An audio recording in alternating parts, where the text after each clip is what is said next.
In this video, I'm gonna be installing the pool in my new deck, and this was a fun one. It's elevated off of the ground, it's protruding from the deck slightly, and I used a product I had no idea existed, which is a stone that you can nail on. Let's start at the beginning.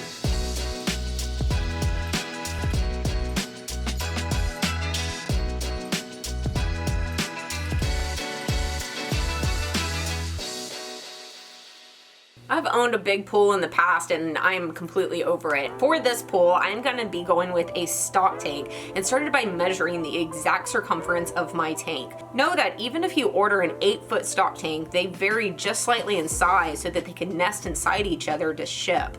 It also isn't going to be perfectly round. So Jacob and I walked around with a tape to get multiple dimensions, then took the average to cut the actual hole. Fall off the deck. These stock tanks are so popular, but I've only ever seen them placed on a concrete slab on the ground. With my deck being elevated, I instead had to build a platform. And this platform is really just a miniature deck. It has all the same components that Jacob and I just went through to build the deck surrounding it. There are posts that are put into the ground, beams that are made from 2x12s to span the distance of the post, joists that are perpendicular to the beams, then finally deck boards that are perpendicular to the joists. If you try and build one, know that you need to calculate the load properly so you don't underbuild it. This thing is going to be holding a ton of weight once it's full of water. I have my pool protruding slightly. I think this looks far more interesting than having the entire thing in the center and being completely hidden. But before moving forward, I did want to test and make sure the pool would fit. Note that this would be much simpler if the pool were completely enveloped by the deck. I personally don't mind the added work because I think the look it achieves is worth it. By protruding it, it not only allows me to change up the material to make it stand out, but also gives the overall deck a different shape to this area. In order to do a facade like stone, we first needed to enclose this space. We started by adding what I'll call studs. These are floating just above the ground. With them in, we now have a way to attach a sheet of plywood which will give us a solid backer to work with. This is held into place and sucked down to the curved shape by using screws to go into the studs. Now we can staple on house wrap. This is to protect the wood when water gets behind here. Anytime water is involved, you always want to work from the bottom up. So Jake and I pulled enough paper to cover from left to right, then stapled it on.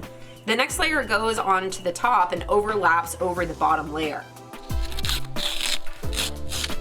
The stone I'm going with is called Evolve Stone, and if it's being installed inside, you can start nailing on stone. But if you're installing it on an exterior like me, then next a rain screen is nailed on. Water is going to get behind the stone, then the job of the screen is to move it down to the ground. It's very simple to attach though, and we switched over to roofing nails for this.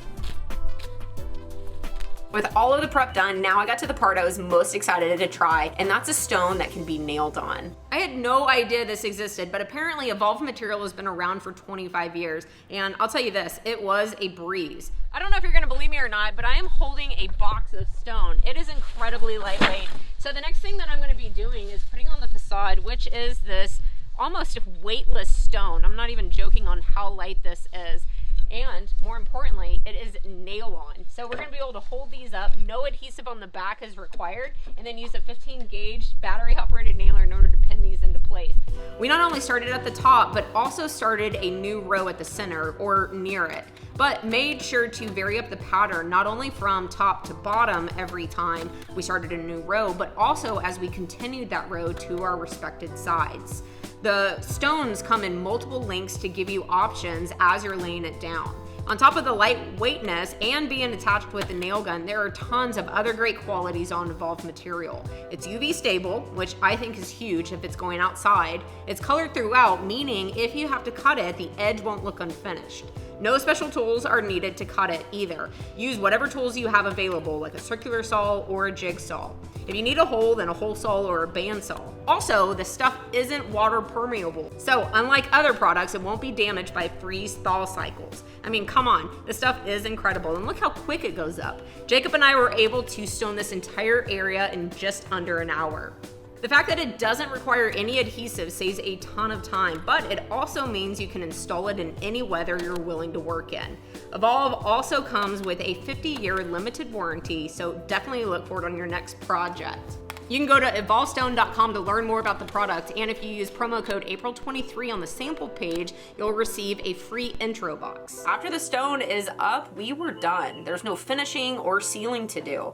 I went with this gray color, but know that it does come in multiple colors and patterns. Now it is still a little bit cold here, but I had to go ahead and fill it up. I didn't want to drag a hose from the house every time the pool needed refilling, so I decided to run a dedicated water line. To do this, I found the closest water supply, which is the hose bib here. Since this is a low spot in my new line, I included valves that will let me shut off the water and drain the lines out during winter. I'm also using PEX pipe, which withstands freezing a lot better than other options. I ran the PEX under the deck framing to the pool area where I installed an aqua hydrant, which has become my preferred choice over the iSource standard hose bib. The internals can easily be mounted wherever you need it. Then let me go ahead and jump to after skirting goes on to show you. The door easily screws on and then looks amazing. Besides just looking better, these aqua hydrants function better too.